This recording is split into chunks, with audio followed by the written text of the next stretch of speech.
Merci beaucoup Isabelle, merci beaucoup de m'avoir invité à faire cette présentation de ce deuxième volet, donc les Parisiens d'Odessa.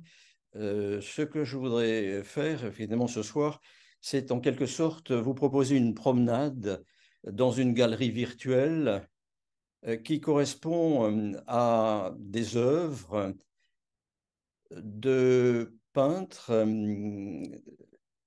juifs d'Odessa à 99%, et qui ont trouvé refuge à Paris, que ce soit après la révolution de 1905, avec le terrible pogrom qui a défiguré Odessa, ou tout le long de cette période, et à plus forte raison après 1917 jusqu'en 1921.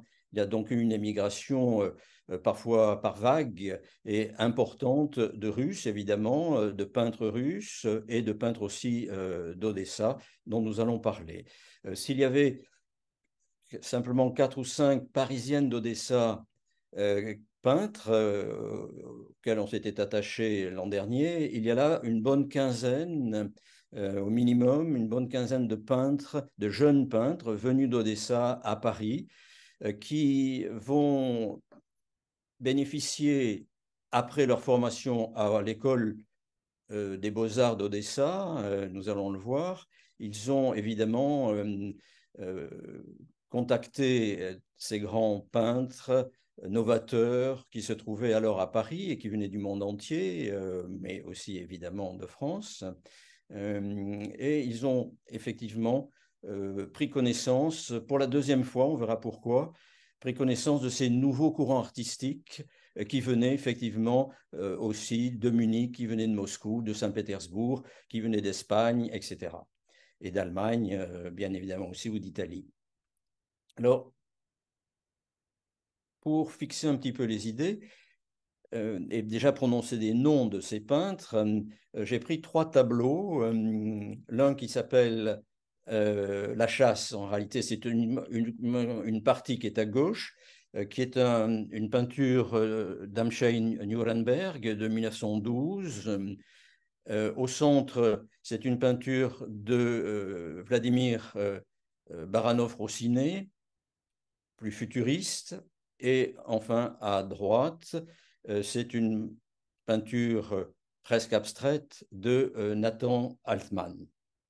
Alors, nous avons là à la fois modernisme de Nuremberg, futurisme de Baranov-Rossiné et sorte d'abstraction, début d'abstraction de Nathan Altman, qu'il ne faut pas confondre avec Alexandre Altman, qui lui aussi est venu en France.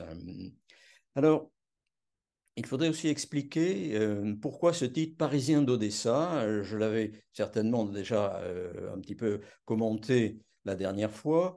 Il s'agit d'une remarque ironique d'un peintre plus traditionnel, on verra d'ailleurs quelle est une de ses peintures, qui s'appelle Pierre Nilus, Piotr en réalité Nilus, qui est d'une famille noble russe et qui était finalement avec Kyriak, un grec qui était russifié et qui a beaucoup travaillé comme professeur et qui a été le professeur de la plupart de ces jeunes artistes parisiens qui vont devenir des Parisiens d'Odessa, sur lesquels on va pouvoir commenter. Donc, c'est Pierre, puisqu'il fait appeler Pierre en France, Piotr Nilus, si vous voulez, qui a trouvé ce terme de Parisien d'Odessa, puisque eux-mêmes, ces jeunes peintres, avaient créé une association qui s'appelait les peintres indépendants d'Odessa.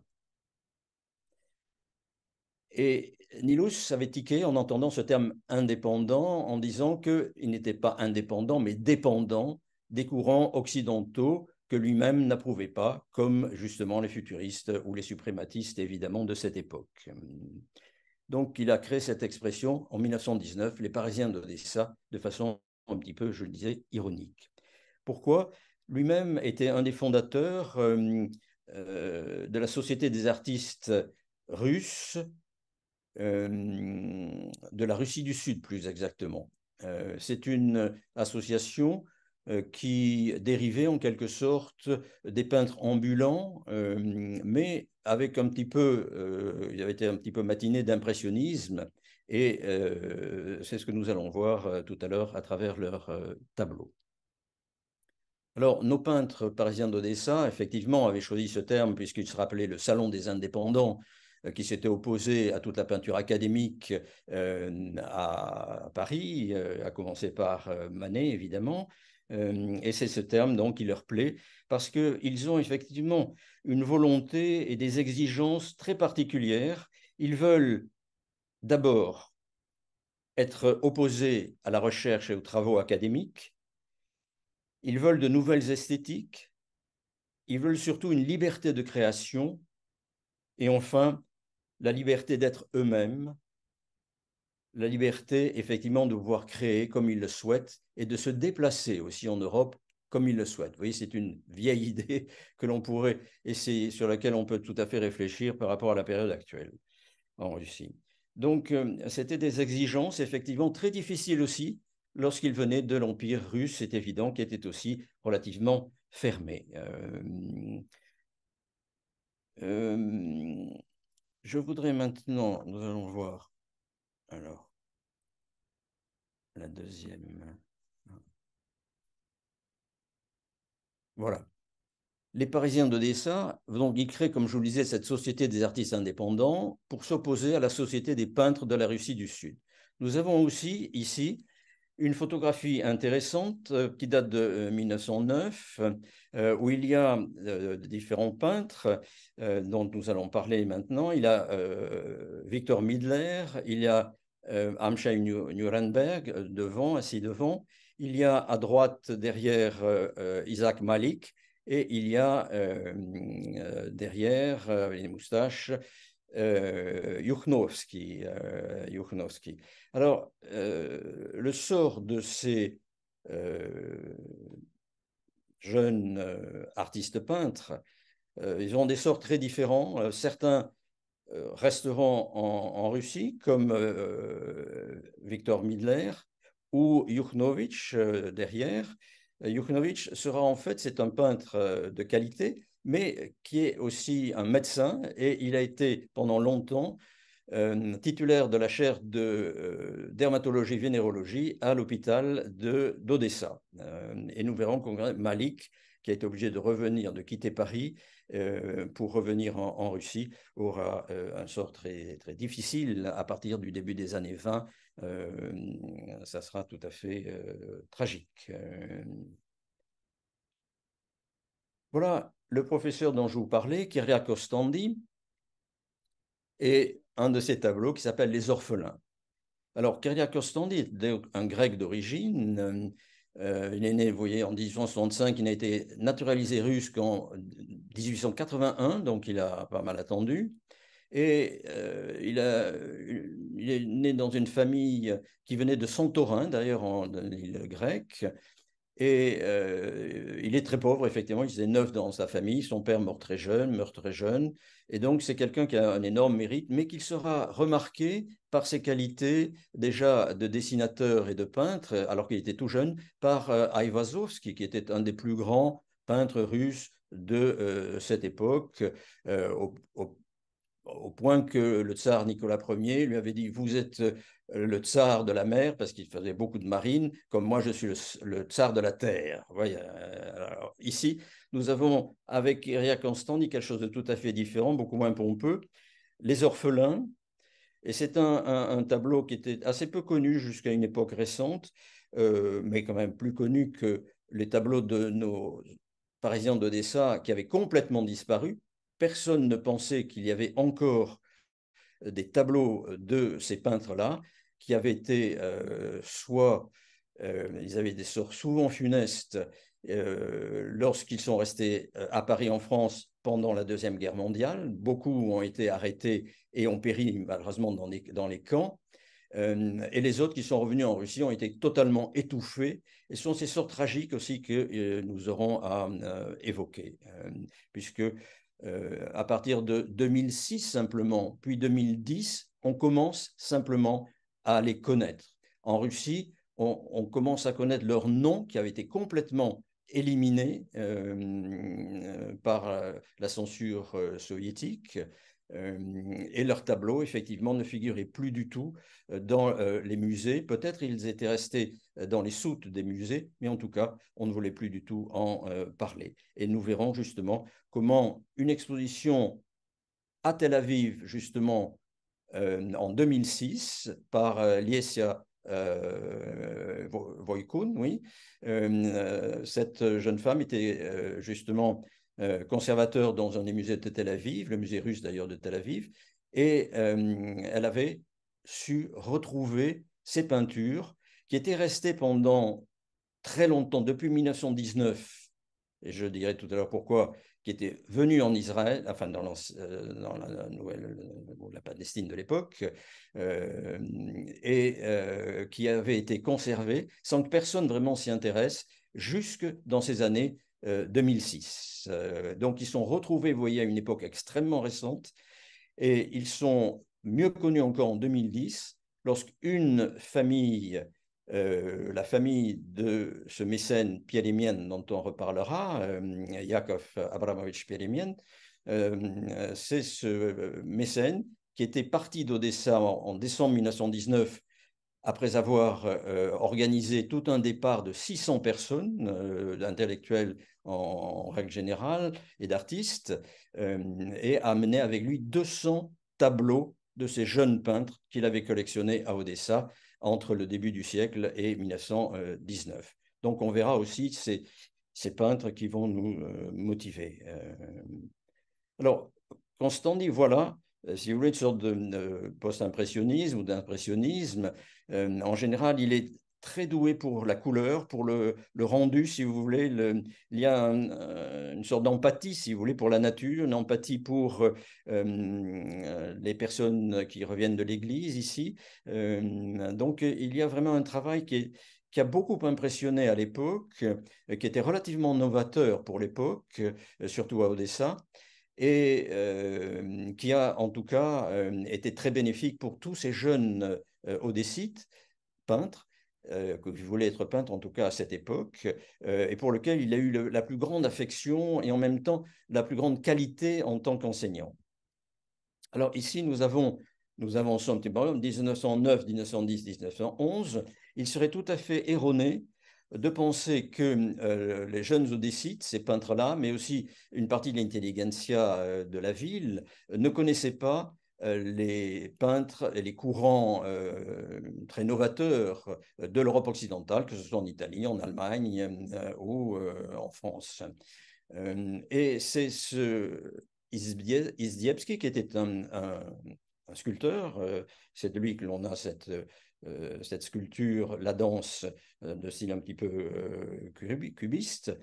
Et c'est lui qui va organiser deux grands salons, 1909 et 1910-1911, dans lesquels il montrera un nombre incalculable, extrêmement important, de grands noms de la peinture française, que ce soit Renoir, que ce soit Matisse, etc., et de peintres russes en parallèle. Donc, c'est quelqu'un qui a beaucoup fait, tellement qu'il s'est totalement ruiné en organisant ces salons, mais il a amené effectivement un esprit totalement nouveau à Odessa. Et c'était un proche de Kandinsky, et justement, il avait pris sur un de ses catalogues d'exposition cette affiche, ce projet d'affiche de Kandinsky, 1909.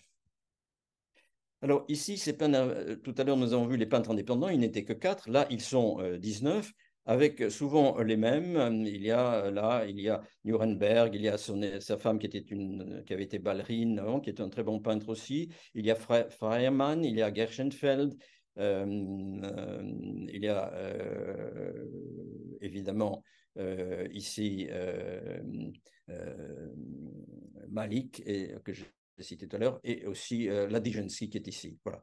Donc c'est encore un groupe qui se développe. Nous sommes en 1918 et malheureusement l'association sera évidemment supprimée en 1920 par le pouvoir soviétique, comme l'association aussi des peintres de la Russie du Sud, plus conservatrice.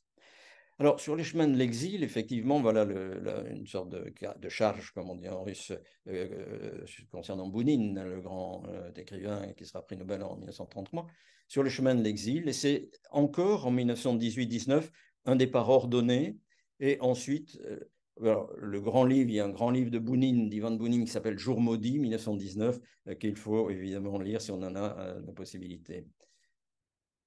Je ne vais pas développer beaucoup sur cette fuite, mais pour les populations juives, il faut bien savoir, puisqu'on parlait tout à l'heure de Galicie, c'est extrêmement intéressant de proposer une conférence sur les Juifs de Galicie à la fin du 19e siècle, dans la deuxième moitié du 19e siècle, parce que beaucoup venaient effectivement de Galicie. Et nous avons ici dans une première, disons qu'une première fuite venait de quitter la Galicie, quitter d'autres pays, l'Allemagne ou autres, pour venir le plus possible vers la Pologne qui était plus tolérante. Et puis ensuite, après les partages de la Pologne, évidemment, ils étaient de force entrés dans le domaine russe. Et à partir de 1830, ils descendent vers le sud, et en particulier vers Odessa, une ville où tout est à faire. Odessa qui est considérée seulement comme une ville qui est faite par des étrangers, comme Richelieu évidemment, et autres, Marquis de Traversée et tous les Langerons. Une ville donc construite par des étrangers pour des étrangers. Et à ce moment-là, comme tout est à faire, ils auront effectivement la possibilité de développer leur talent et surtout d'être intégrés dans la vie politique d'Odessa, ce qui est rarissime à cette époque dans une ville russe. Alors, oui, oui, vous avez lu, effectivement, il s'agit là d'un portrait évidemment de Bonigliani, avec Lifshitz, celui qui a fait la sculpture qui est à droite, et sa femme Berthe. Voilà. Alors là, nous avons justement le départ de Pierre Lémien, dont on va reparler, qui était un libraire, avec plutôt comme un centre culturel qu'il avait organisé, qui était très marqué par le sionisme, par les mouvements politiques comme le Bund en particulier, donc vraiment la gauche de la population juive, qui a été très important effectivement ce Bund. Et c'est lui qui a organisé, vous le voyez, sur ce bateau Ruslan, ce départ des Juifs d'Odessa vers la future Israël. Donc, ils partent en décembre 1919 et arrivent en 1920 à Tel Aviv. Et à droite, j'ai mis cette caricature d'un caricaturiste d'Odessa, justement, Mikhail Linsky, dont on reparlera. C'est lorsque Trotsky, chef de l'armée rouge, a été proclamé cosaque d'honneur. Vous voyez, donc c'est une caricature tout à fait intéressante qui date de cette époque de 1919. Alors, ici, j'ai voulu vous montrer ce qu'a fait le pouvoir soviétique. Nous avons disons, la cérémonie d'ouverture de la statue de Catherine II, qui est faite par un Anglais qui s'appelle Boris Edwards, mais qui était tout à fait russifié déjà à cette époque. Et cette statue avec évidemment les fondateurs, les trois grands fondateurs de la ville d'Odessa, Potemkin, de Volan, de Ribas et Zubov. La statue de Catherine II a été défaite évidemment en 1919 et l'on a mis Marx à la place en gardant le piédestal.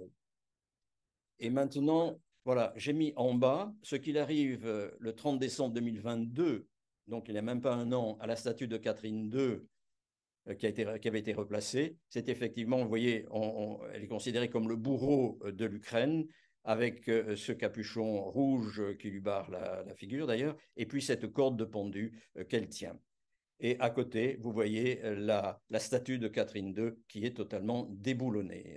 Donc, c'est cette évolution, bolchevisation esthétique, déboulonnage, etc., qui n'est pas tout à fait négligeable de connaître. Alors, nos peintres arrivent à Paris. Je ne vais pas longtemps développer sur Montparnasse, on avait beaucoup parlé la dernière fois, mais ils ont aussi d'autres sons dans l'oreille, et en particulier celui-ci. À Montferland, dans Aristide Bruand. Depuis ses 18 ans, elle était plus jeune depuis longtemps. Etc. Je n'ai pas...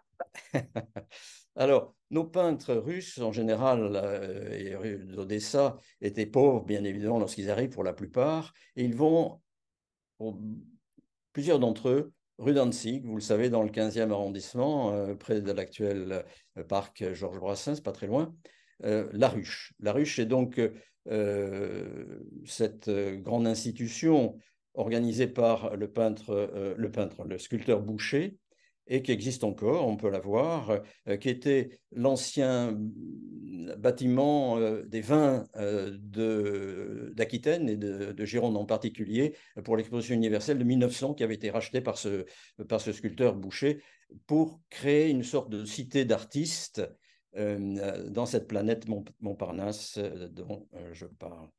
Alors, il y avait beaucoup d'académies, en dehors de l'Académie des Beaux-Arts, en particulier l'Académie Julian, c'est d'ailleurs l'escalier de cette académie.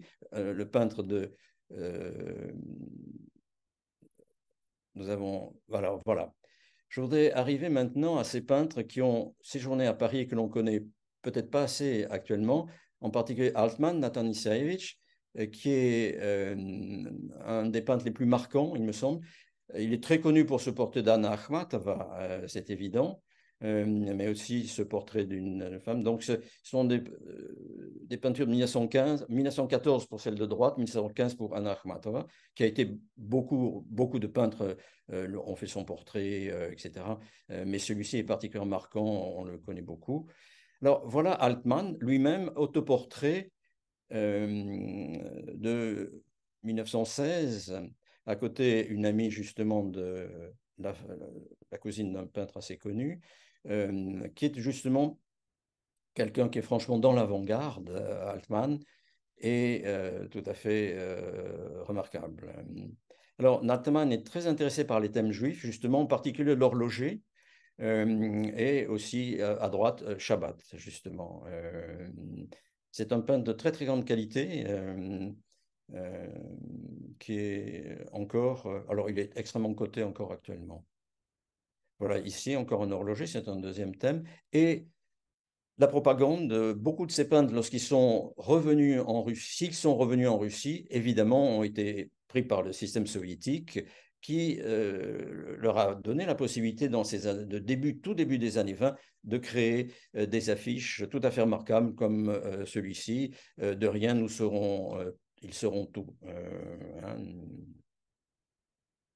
Alors, nous arrivons maintenant à ces deux Russes, Malevich et Kandinsky, qui sont à l'origine effectivement de l'art moderne, l'art abstrait pour Kandinsky, l'art futuriste, suprématiste pour Malevich. Donc c'est intéressant quand même de bien voir que ces deux artistes russes sont à l'origine des avant-gardes en Europe. Ils ne seront pas les seuls et on verra qu'il y a quand même des problèmes lorsqu'on aborde cette parenté du futurisme uniquement à travers ces deux personnages et qui ont souvent antidaté en réalité leurs œuvres pour paraître beaucoup plus révolutionnaires qu'ils ne l'étaient.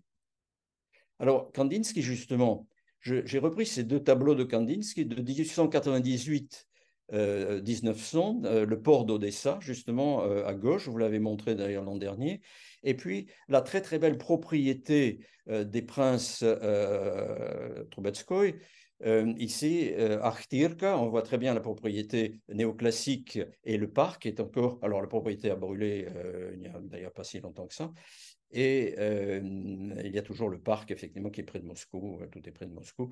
Donc, c'est un peintre, vous voyez, Kandinsky, qui est extrêmement traditionnel, en réalité, dans sa façon de peindre jusqu'en 1900.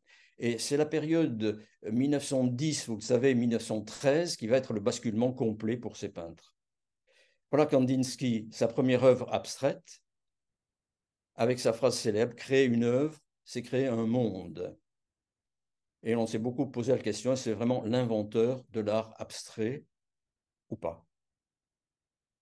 J'ai ici, justement, je vous avais mis, je ne sais pas si vous le voyez, un petit œuf de Pâques qui avait été une copie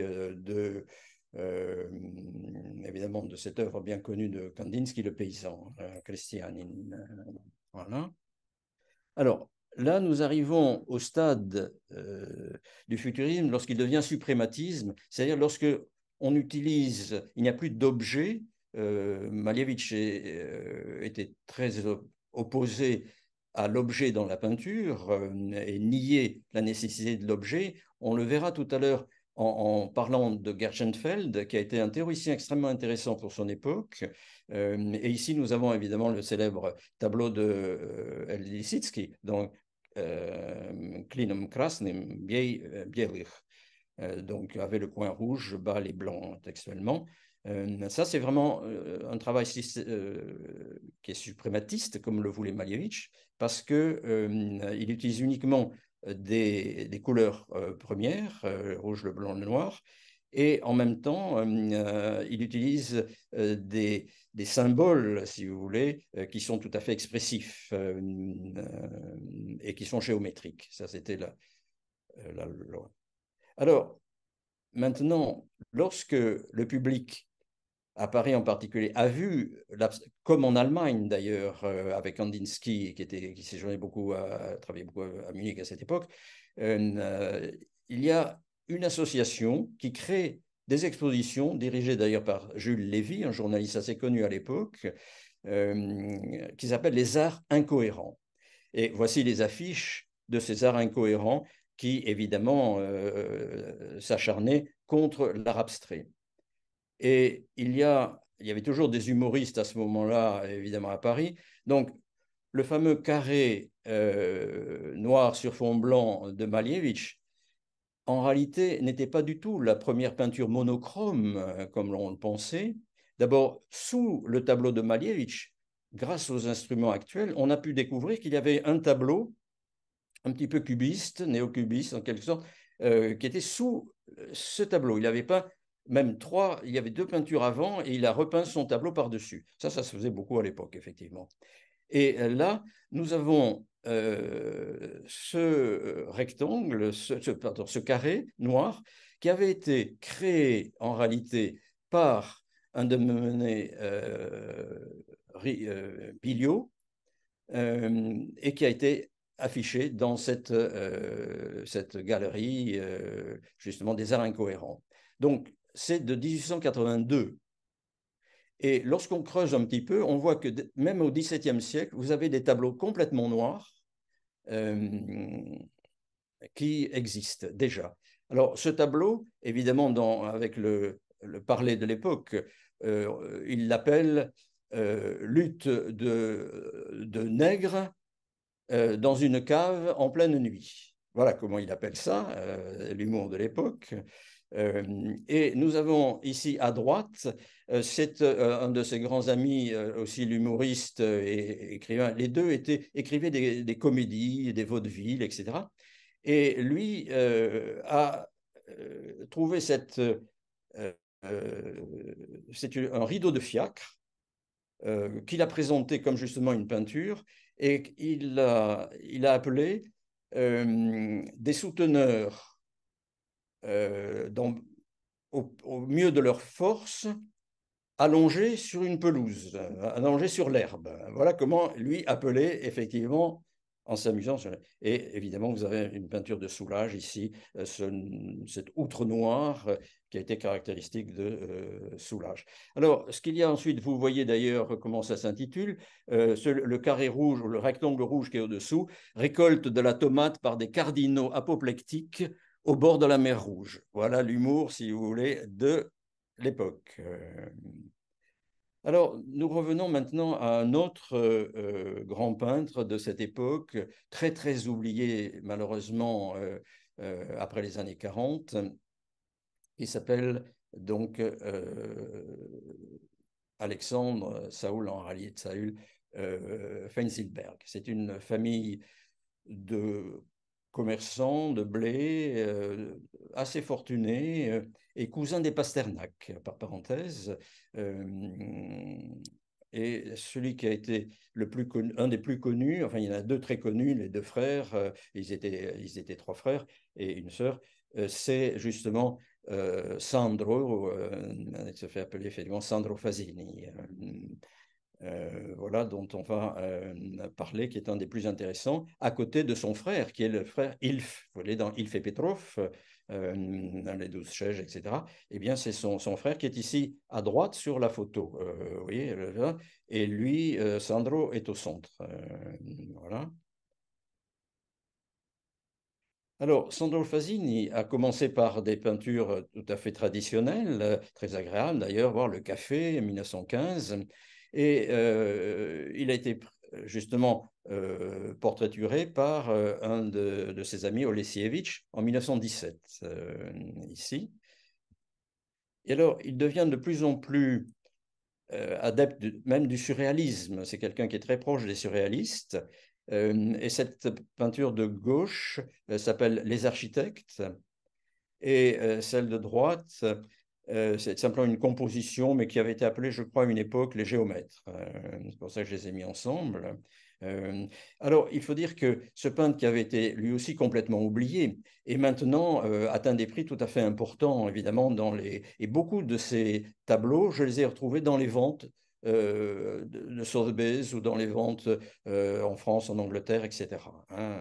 On les voit tourner maintenant, il en ressort. Elles avaient été achetées dans les années 30, enfin, lorsqu'ils étaient en France, finalement, il est arrivé lui-même en 22, si je ne m'abuse, 21-22 à Paris.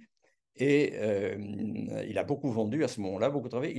Il était photographe aussi, il a eu une certaine notoriété comme photographe. Voilà aussi ces natures mortes de Fasini.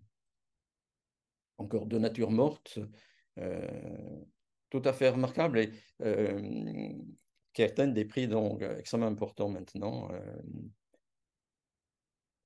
Et le golem, évidemment, 1942. Et à côté, c'est ruines métaphysiques, c'est évidemment début de la guerre et surtout son arrestation en juillet 1942 avec son épouse. Ils sont tous les deux envoyés à Drancy puis à Auschwitz où ils périssent. Et toutes les œuvres que la Gestapo a retrouvées dans son atelier ont été détruites. Alors, un autre maintenant peintre qui a eu un sort tout aussi tragique, qui meurt à Auschwitz en 1944, c'est Vladimir Baranov-Rossiné. Alors, Baranov-Rossiné, c'est un peintre, lui aussi d'origine juive, puisque à peu près 95% de nos amis odécites qui sont venus à Paris sont d'origine juive, évidemment. Et c'est un peintre tout à fait classique, vous voyez en 1907, son premier style, Saint-Pétersbourg. Il faut dire que c'est une peinture triste, comme ces gens du Sud, qui étaient Baranov-Rossiné, qui viennent d'Odessa et de la région de Kherson au départ, aiment le soleil. Et pour eux, Saint-Pétersbourg est d'abord une ville triste. Alors voilà, vous voyez à côté ce qu'il peint ensuite, très très tôt, en 1913, ce portrait, disons, néo-cubiste, ou cubiste, ou futuro-cubiste, enfin, on a bien des noms pour cela, cubo-futuriste, même on dit en russe, de lui-même. Et ce très grand tableau, Adam et Ève, et qui est intéressant aussi parce que nous le verrons, une des grandes idées de Baranov-Rossiné, c'est la fusion des arts, et en particulier la synesthésie. La synesthésie l'intéresse au premier degré, comme elle intéresse beaucoup Scriabin, par exemple, le musicien, le compositeur, comme elle intéresse Kandinsky lui-même, qui a beaucoup commenté la synesthésie, c'est-à-dire la fusion des arts, la musique, la peinture, la sculpture et la littérature. Donc, ça aussi, c'est une sorte de fusion dynamique des arts qu'il envisage. Voilà, d'ailleurs, ici, bon, un tableau plus traditionnel, Madame Rybakova et sa fille, et ce samovar de 1919, lui aussi un petit peu déjanté. Et qui fait maintenant, évidemment, aussi 1919, c'est relativement audacieux pour cette époque. Alors, beaucoup plus tôt encore, 1910, puisque le début de l'abstraction est théoriquement, d'après Kandinsky, 1910, bien 1910, voilà ce que peint Balanos-Rossiné à gauche, et à droite, un tableau qui est resté très célèbre, d'ailleurs, La Forge, 1911-1913. il a séjourné sur le bassin d'Arcachon, donc Arcachon-la-Plage, et Rossinet est quelqu'un de très remarquable. Il est à la fois peintre, il est musicien, il est aussi, il a des talents de bâtisseur, et il va, vous voyez, ça aussi c'est Baranov Rossinet, voilà le Christ en 1914, hein, et ce qu'il appelle donc l'Apocalypse, avec le début de la guerre de 14 et le Christ. Beaucoup de ces peintres juifs russes qui viennent avec le nom, enfin, qui apprécié d'ailleurs aussi, parisien d'Odessa, beaucoup sont très marqués par la religion, et pas seulement la religion juive, mais aussi par toutes les religions. Et on va voir tout à l'heure un autre peintre qui était plutôt bouddhiste, si vous voulez. Là, le Christ est très fréquent chez Baranov-Rossinet et chez Freyermann, dont on va reparler. Voilà, par exemple, son piano optophonique, inventé donc en 1916, réalisé en 1920-1924. Alors, à la fois, on jouait sur ce piano et il en sortait des sons qui étaient projetés en tournant sur un mur, par exemple. Alors, ça a été détruit par la Gestapo quand elle est entrée dans son studio. Tout a été détruit, mais celui qui avait construit ce piano optophonique a réussi, a survécu et a réussi à le reconstruire. Et c'est au Musée d'Art moderne à Paris que nous l'avons, enfin qu'il se trouve. Alors, je passe maintenant à un autre peintre, Boris Anisfeld, qui est né à Bielci, en Bessarabie. Et il faut voir ce qu'était l'Empire à cette époque. Voilà une rue de Bielci, à gauche, avec à droite le palais, véritablement, d'un des aristocrates locaux. Vous voyez, et on comprend la révolution russe quand on voit effectivement ce qu'était le sort du peuple russe et ce qu'était le sort effectivement des gens très riches ou très vite enrichis, en tout cas. Alors voilà Anisfeld. Anisfeld est quelqu'un qui a, lui, vécu en France aussi, qui vient d'Odessa comme tous les autres. Il a été formé aussi par Kyriak Konstanty, le grec, d'origine grecque, et lui est un maître vraiment de la couleur. Il peut arriver presque à l'abstraction comme au tableau de droite, pardon. Là, c'est un jour d'été à gauche, et là, c'est une composition, effectivement. Et ce sont ces couleurs, ce choc des couleurs qui est tout à fait, on l'a qualifié de mystique fantasque. Oui, il y a un côté fantasque chez lui, et mystique par, effectivement, son intérêt pour la religion vécue. Voilà, par exemple, je voulais montrer ici dans la lecture, c'est peut-être justement le conte de Sadko que cette personne lit. Je crois que d'ailleurs c'est la fille d'Anisfeld, ici, à droite. Et là, nous avons un tableau justement sur Sadko et le roi des ondes qu'il l'accepte au début, avant qu'il s'oppose violemment. Et c'était effectivement Riepin qui a peint fait ce tableau sur l'histoire de Sadko et du tsar, donc des ondes. Et voilà la même chose, mais peint par Anisfeld. Vous voyez, où la couleur absolument triomphe. Il n'y a plus tout ce détail qui n'intéresse plus personne maintenant, mais il y a justement ce mouvement, cette dynamique et ces couleurs extrêmement fortes. Voilà par exemple ce que fait Boris Anisfeld, un tableau, un bouquet de fleurs, parce que Anisfeld, vous voyez, à côté, ce sont les rochers et la mer. D'ailleurs, je crois que c'est à Capri, mais mais il y en a un autre qui se passe à Hendaye où il avait séjourné aussi. Et Boris Anisfeld donc part en France. En 17, il est en France. Il va rester un certain. Il a beaucoup travaillé pour les ballets russes de Diaghilev. Il a beaucoup travaillé pour le théâtre.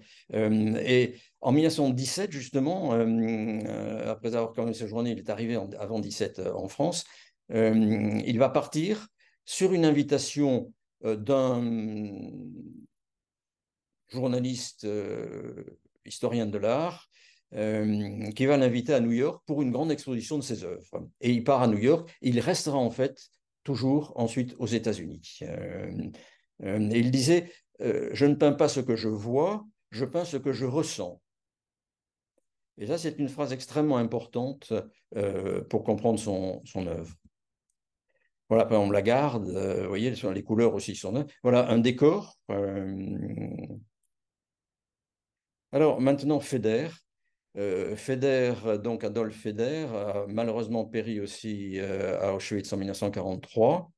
Et c'est Ossiasson, on va voir rapidement Ossiasson tout à l'heure, qui a peint le portrait, qui a fait ce portrait de Feder. Voilà, qui était, vous voyez, le Christ, près de cette bouteille, c'est un tableau de Feder.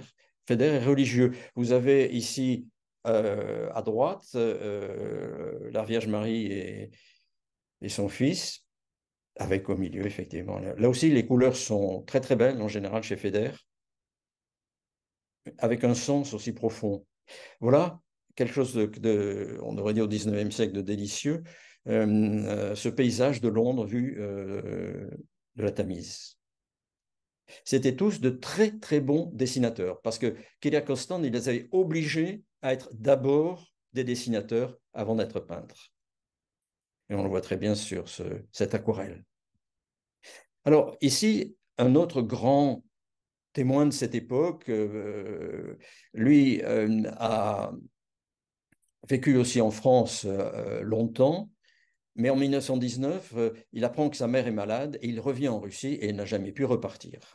Et il a été véritablement, à la fois, il a été reconnu au départ, si vous voulez, dans les années 20, début des années 30, et ensuite mis vraiment au pilori. Toutes ses œuvres, il n'osait même pas montrer ses œuvres, parlait très très peu ou chaud à ses étudiants de ce qu'il avait vu en France, en Italie ou en Allemagne.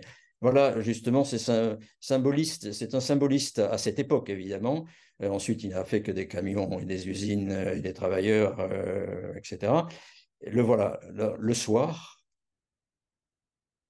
1913, hein, c'est très tôt, et le prophète, à droite.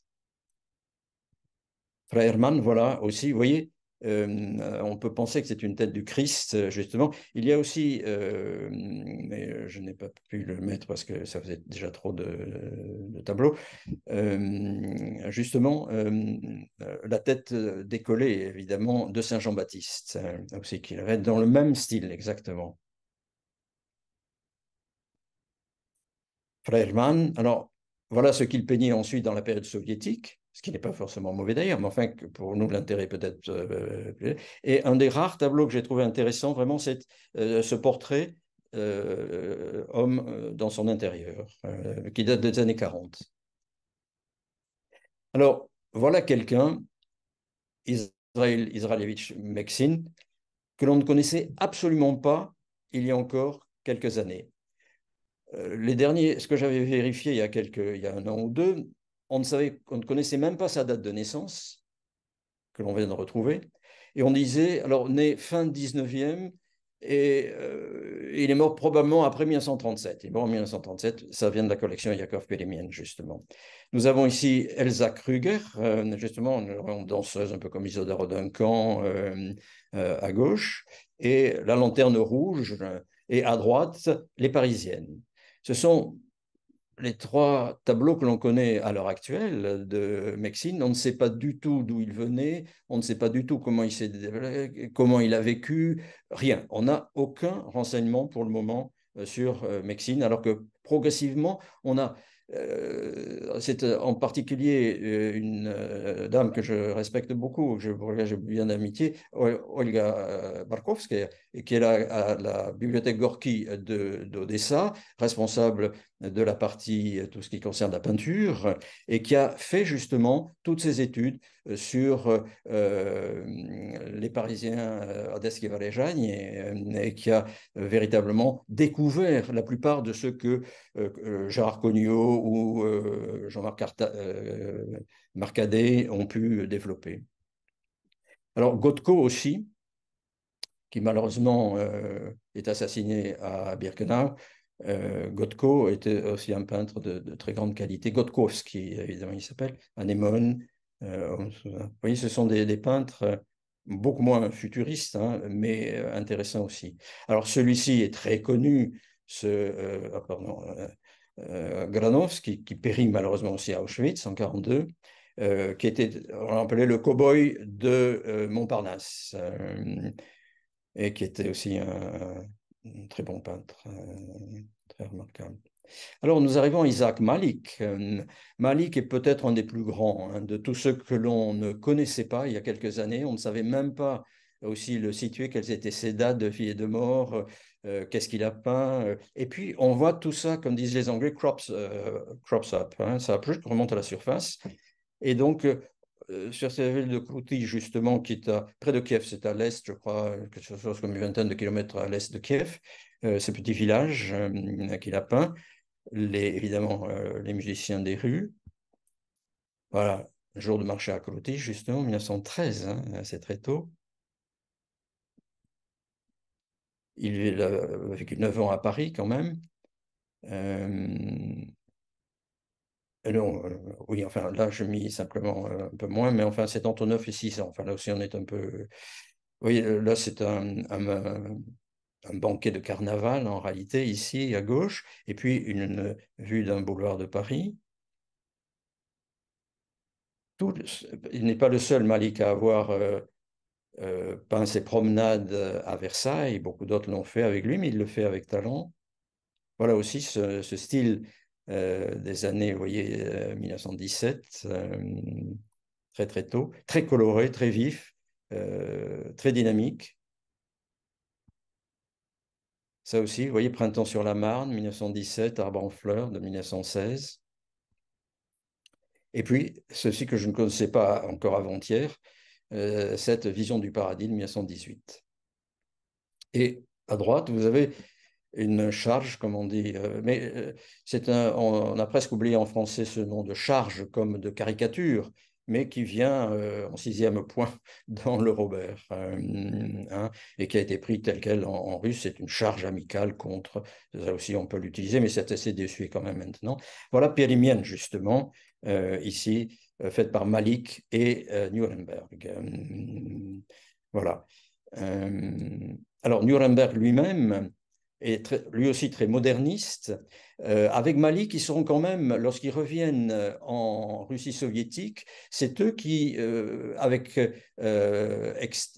Exter et d'autres, ont constitué, instauré cette esthétique bolchevique, en tout cas à Odessa. Hein, pendant plusieurs années, mais ils avaient aussi créé un atelier libre et un atelier pour enfants. Hein. Ça a été, entre Malik et lui, et Nuremberg, ça a été très important.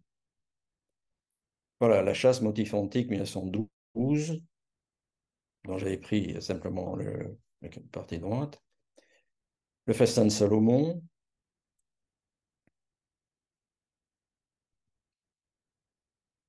D'autres voiles, jaunes ou rouges ou blanches. Alors, c'était aussi un dessinateur hors pair. Ici, c'est un portrait de lui en 1945 et son père à droite. Et vous le voyez, ce sont les réfugiés.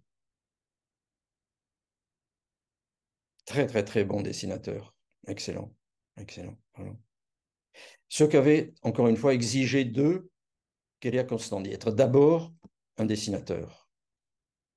Alors ça, c'est l'épouse justement de Nuremberg que l'on voit ici dans une photo des années 50, Pauline Mamicheva Nuremberg, qui était donc une ballerine au départ et qui a finalement beaucoup de talent dans ces années-là. Elle a très peu peint, hein, juste quelques années. Alors, nous arrivons ici à quelqu'un qui est particulièrement intéressant aussi, qui s'appelle Gershenfeld, Michael Gershenfeld, qui est intéressant pour ce qu'il disait justement de ce que doit être la peinture actuelle. Je ne sais pas si je retrouverai ce qu'il a dit, mais ça serait... Alors voilà, je vous le cite parce que ça mérite vraiment il est considéré comme un très précoce théoricien vers 1910-1911, théoricien de l'abstraction. Je cite: « Chaque artiste est libre de créer son propre langage pictural, dans lequel il peut nous engager de la manière la plus expressive, la plus forte,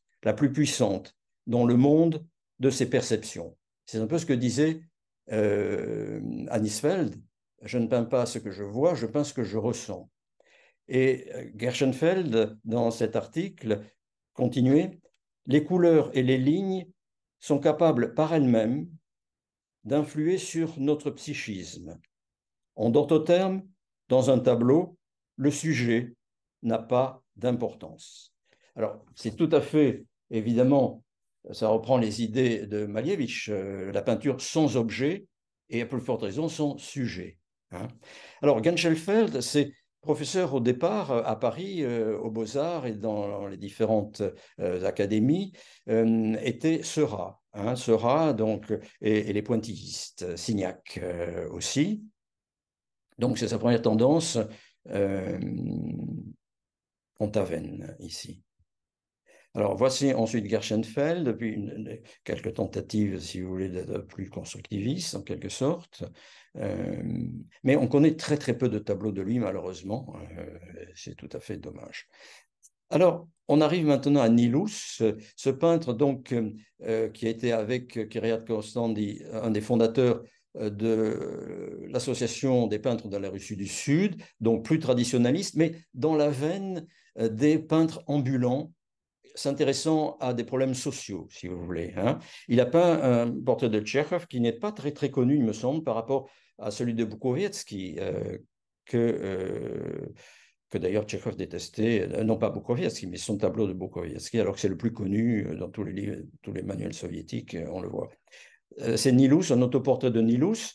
Au centre, un portrait de Bounin, qu'il connaissait très bien, et Tchekhov, qui avait posé pour lui aussi. Alors voilà, ça c'est l'appartement de Bukowiecki, qui était une sorte de mécène. Il était d'une famille un peu noble, mais ils avaient, imaginez-vous, des bains à Odessa. Ils avaient fait fortune là-dedans, et il recevait magnifiquement dans son appartement. Bounin y vivait d'ailleurs, et Nilus aussi. Alors voilà la peinture tout à fait intéressante, évidemment, de Nilus, passerelle donc à Odessa. Et puis, ce qui est plus peut-être créatif, ce tableau, Chant dans la steppe de Nilus, par rapport, vous voyez, à Van Gogh, quelques années plus tôt, ce tableau de Van Gogh à droite. Et je trouve que ce tableau de Nilus est particulièrement important. Voilà d'ailleurs aussi ce paysage fantastique et oiseau de feu de Nilus, qui était donc beaucoup plus original qu'on ne l'imagine en général. Alors, Bukowiecki, voilà, Yevgeny Bukowiecki est assez connu aussi, qui avait des peintures extrêmement agréables, bien évidemment, comme celle que l'on voit à droite. C'était un très bon dessinateur aussi. Ça, il s'agit d'Alexandre Delibas, qui était le petit-fils de Delibas, celui que l'on connaît, qui a été un des premiers fondateurs d'Odessa. La femme de Bukowiecki, justement, un portrait heureusement qui n'a pas déchiré, mais sa femme l'avait quitté et il n'a plus jamais voulu recevoir de femme chez lui. Voilà. Mais il nous reste quand même ce crayon qu'il avait fait de sa femme de façon très expressive. Et à droite, le jeune Bounin, justement, qui était aussi un ami proche. Alors, un autre peintre dont je voulais parler rapidement, c'est Ossip Braz, qui a vécu en France, qui est d'Odessa, lui aussi, comme tous les autres, qui est mort à Chantilly, donc en 1936. Sa peinture est très fraîche, très vivante, aussi très élégante. Et donc, c'est un des peintres aussi élève de Kostandi. Intéressant. Voilà Tchekhov, justement, on voit Tchekhov, sa vie intérieure, mais Tchekhov n'aimait pas du tout ce tableau. La femme de Braz et Sergei Ivanov, qui est un peintre aussi. Alors, ici, Zinaïda Serulakova est un peintre qu'on aime beaucoup, qui a peint ici la fille de Braz, Zina, qui malheureusement est morte 2-3 ans après cette peinture de tuberculose. Alors que nous voyons à l'Académie Julian, justement, toutes les femmes qui sont là, c'était la seule académie qui admettait des femmes dans ces années du tournant du XXe siècle. Donc, très, très beau portrait de Zina Braz. Ici, nous avons justement le mari de Zinaïda Selbrakov en 1909. Malheureusement, il est mort en 1919 ou 1920 de typhus. Voilà. Et ça, c'est un portrait qui avait fait un certain scandale, mais qui a été immédiatement acheté par la galerie Tretiakov, autoportrait de la jeune femme se peignant. Alors, jamais on ne faisait des portraits dans cette position-là. Alors voilà la propriété justement de cette famille qui était une famille très très connue de la grande intelligentsia russe, qui était d'origine française d'ailleurs, par les deux parents, les Benoît d'un côté et d'autres. Voilà les enfants. Le petit déjeuner. Et après la Révolution, évidemment, cette grande propriété a été réquisitionnée par les soviétiques et elle a eu les pires difficultés à survivre avec 4 enfants, sa mère qui était malade. Elle est venue à Paris et à ce moment-là, elle a retrouvé, si vous voulez, la possibilité de peindre et de peindre en particulier des portraits très, très, très connus. Alors, un autre peintre que j'aurais voulu mentionner, qui est Sorin, justement, Savelis Sorin, qui est un grand portraitiste, ici, il a beaucoup vécu, après avoir vécu à Paris assez longtemps, il a beaucoup vécu aux États-Unis et il a fait les portraits aux États-Unis, en Angleterre, de toutes les princesses, de tous les rois, etc., etc. Et là, c'est la fille à gauche d'un banquier très connu à l'époque, Kahn, à New York, et une princesse géorgienne à droite. Alors, voilà, on arrive à Ossiasson. Ossiasson, donc, en fait, c'est le petit-neveu de Léonide Pasternak, le père de Boris Pasternak, qui était justement, il a d'abord séjourné après être sorti de Russie soviétique en Italie, et très marqué justement, donc, ses dessins où c'est la vie néoclassique d'Ossiasson qui va beaucoup changer, et en particulier, alors il a eu les pires difficultés pendant la guerre, il a été obligé de se réfugier très très loin dans les montagnes pour ne pas être arrêté, et après 1945, il se passionne pour l'art abstrait. Et c'est sa dernière manière, justement, c'est gouache. Alors, il s'est réfugié justement à Toram-la-Haute, dans les montagnes, dans les Alpes. Alors, voilà, à peu près pour terminer, Witthoff, qui est quelqu'un qui est alors actuellement, on dirait, balance ton porc en voyant le centre, mais ce n'est pas du tout cela. C'est quelqu'un, je regardais quelqu'un qui disait de lui, alors lui aussi vient d'Odessa, il est passé par Munich, beaucoup de nos peintres sont aussi passés par Munich, hein, comme Kandinsky d'ailleurs. Alors, quelqu'un disait de lui, c'est un peintre qui a su garder intacte sa robuste et truculente nature. Et un autre, sa puissance n'empêche pas sa finesse, ni son énormité, sa grâce. Hein. Et quelqu'un d'autre disait, ce Russe du Sud fut un Parisien du Nord.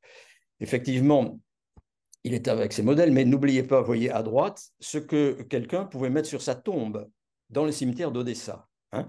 Une femme dans toute sa beauté sur sa tombe. Hein.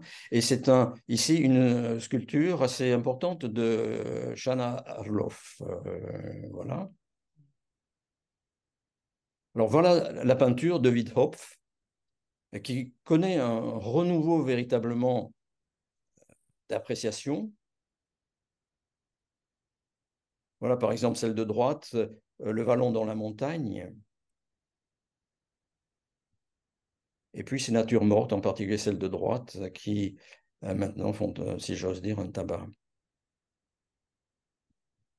Alors, je terminerai tout à fait en reprenant cette caricature de Driso, qui s'appelle Mad souvent. Alors, Mad, lorsqu'on s'intéresse aux questions internationales, aux États-Unis, MAD voulait dire Mutually Assured Destruction, hein, c'est-à-dire les bombes atomiques des deux côtés qui assurent évidemment une destruction totale. Et ce Drizo, effectivement, était un caricaturiste de renom à l'époque. D'ailleurs, ici, Risunok Mada. Как вам это нравится? Alors, est-ce que ça vous plaît? Qu'est-ce que vous en pensez, en gros? Hier, Piotr Petrovitch a essayé de me prouver qu'Hitler et Staline, c'est pareil. Et l'autre lui dit, mais quelle absurdité! Et les moustaches? Et alors, si ceci étant juste au début des années 30, en 1939, après le pacte germano-soviétique, ah pardon, là j'avance un peu trop, après le pacte germano-soviétique, et les moustaches, justement, on me dit, voilà les moustaches de l'un et de l'autre. Donc, ils ne se ressemblent absolument pas. Voilà. Et j'aurais d'autres caricatures que je vous montrerai, mais peut-être dans le petit topo que je peux faire sur l'esprit d'Odessa. Voilà. Et voilà, évidemment, dernière caricature très récente, ce n'est pas la peine de faire de commentaires, tout est relativement clair. Voilà, si vous voulez un peu brièvement ce que je souhaitais vous dire, ou trop rapidement, ce que je souhaitais vous dire sur ces peintres donc, qui ont été totalement méconnus jusqu'en 2006, cette exposition à Tel Aviv. 2010, la vente d'un tiers, à peu près 86 tableaux sur plus de 200 que possédait Pierre Émian, mais qu'il avait gardé sans... il avait fait juste une petite exposition chez lui, c'est tout, dans toutes ces années-là. Et ses parents, ses petits-enfants, etc., ont trouvé bon d'en vendre donc le tiers dans cette grande vente de 1910 à New York, organisée par Sotheby's. Et il faut dire aussi, pour terminer, que la majorité de ces tableaux ont été rachetés par un consortium d'industriels ukrainiens très fortunés et qu'ils sont donc maintenant, pour le moment en tout cas, en Ukraine. Voilà. Donc on a sauvé une deuxième fois ces œuvres de la dispersion, de la même façon que Périmène avait amené avec lui non seulement 200 tableaux et croquis et dessins, mais aussi plusieurs milliers de livres de sa bibliothèque. Bien maintenant, il y a quand même en Ukraine, c'est là où il y a la plus grande concentration de ces tableaux de nos jeunes Parisiens d'Odessa. Voilà, merci beaucoup.